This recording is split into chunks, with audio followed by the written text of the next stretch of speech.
If you love Baltimore sports, you'll love WNST.net.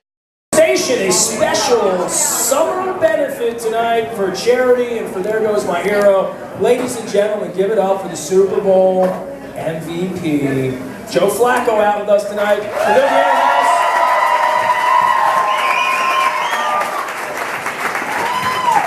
You know, I remember when you pulled up in the beater Volvo with the Jersey plate 6 years ago, and it was just sort of like the whole, you know, can you do this or not? And what this thing has become for you, I don't even know how to put this into words, because I remember people didn't come out and make such a big stink about you.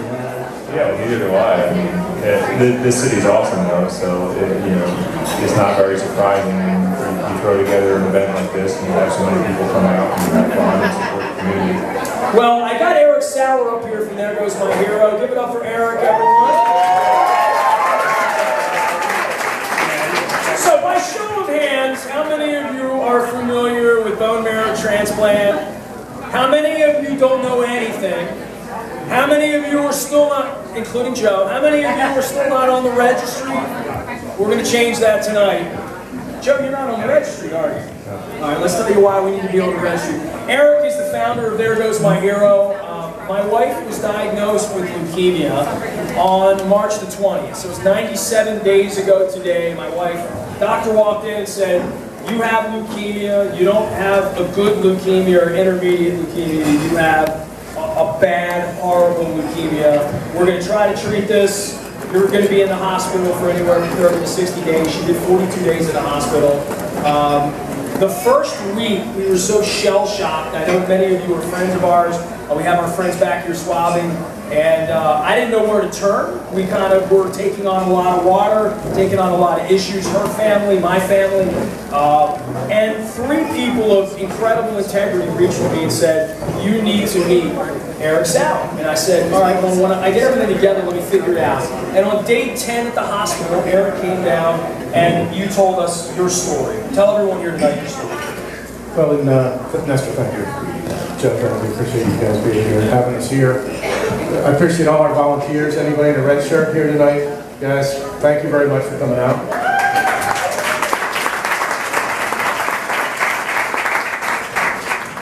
The volunteers make us go, so we really appreciate that. Nestor, yeah, I was diagnosed with leukemia in, what was it, May of 2008.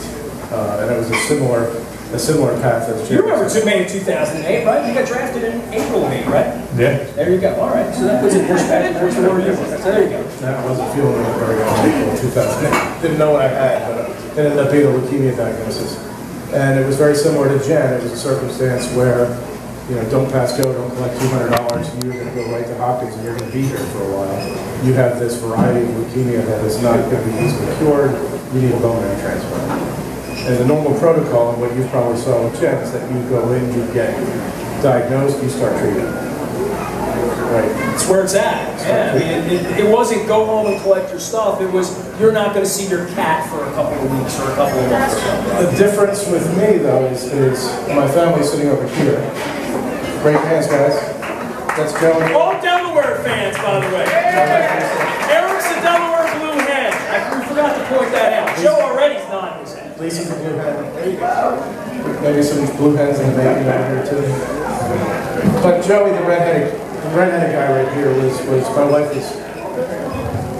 Yeah, pull it closer to it. There you go. Closer to it. Oh, there you go. My wife was 9 months pregnant with Joe, my little Joe.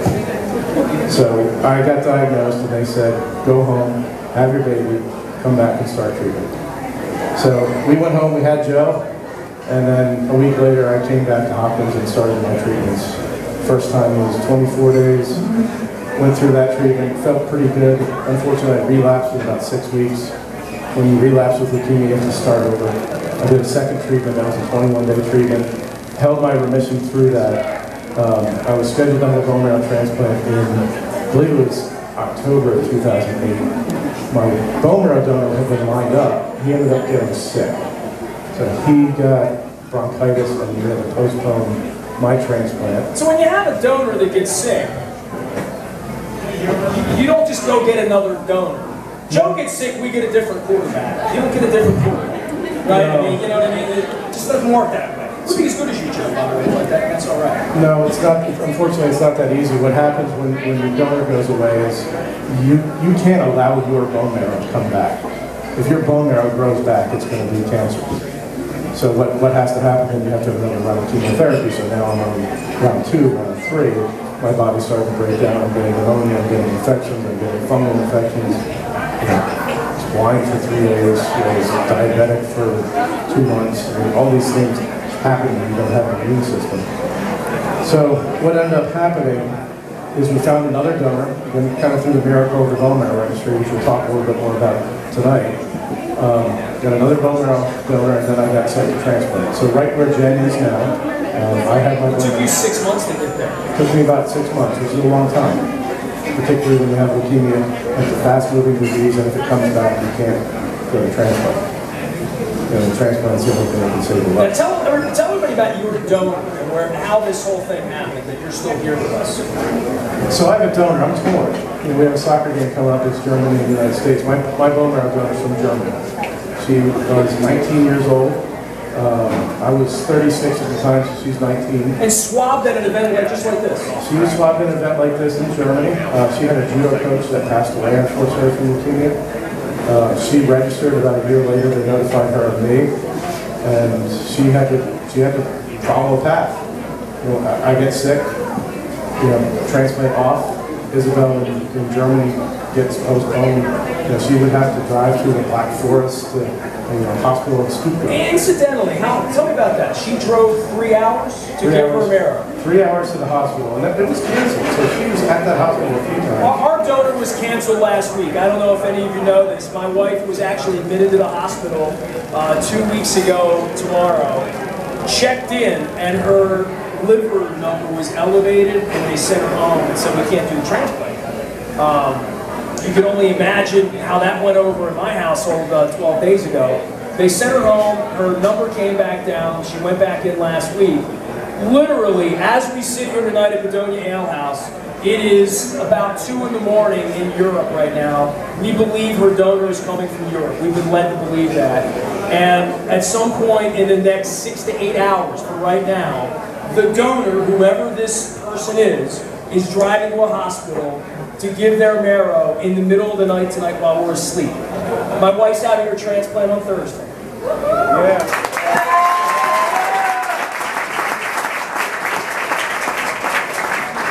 That's the experience of my donor. That's exactly what happened, and I would venture to say that donor could be from Germany as well.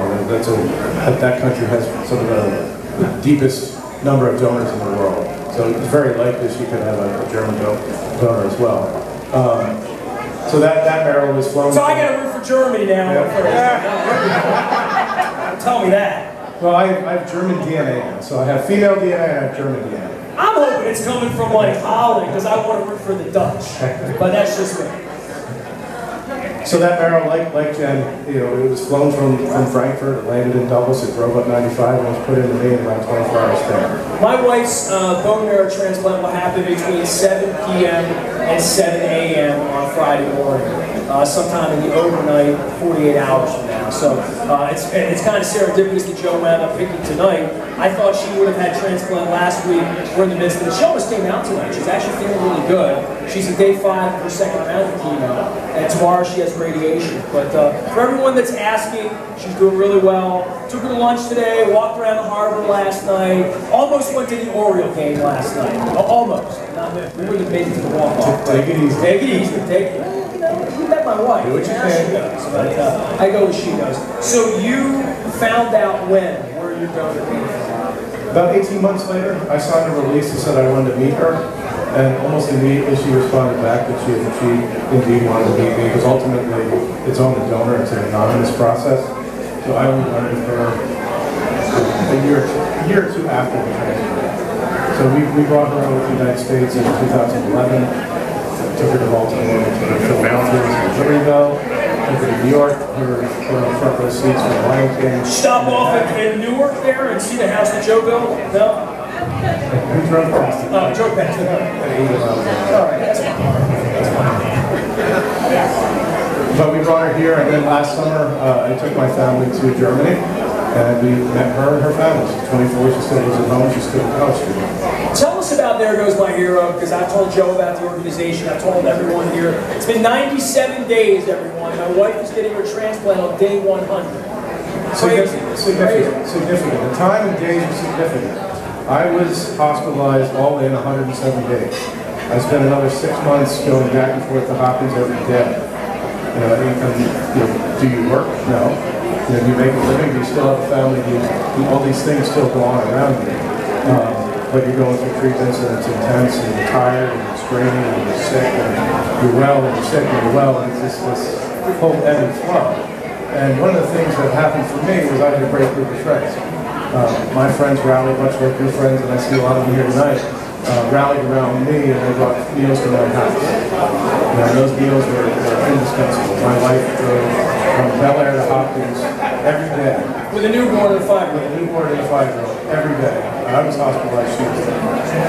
So what we do as an organization, when I was hospitalized, I saw a lot of people that were going through this very intense experience that didn't have the support systems that I had.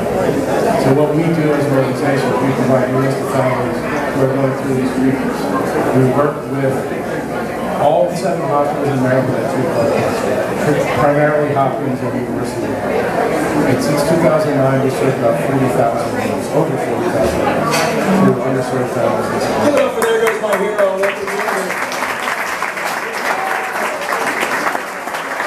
If you love Baltimore sports, you'll love WNST.net.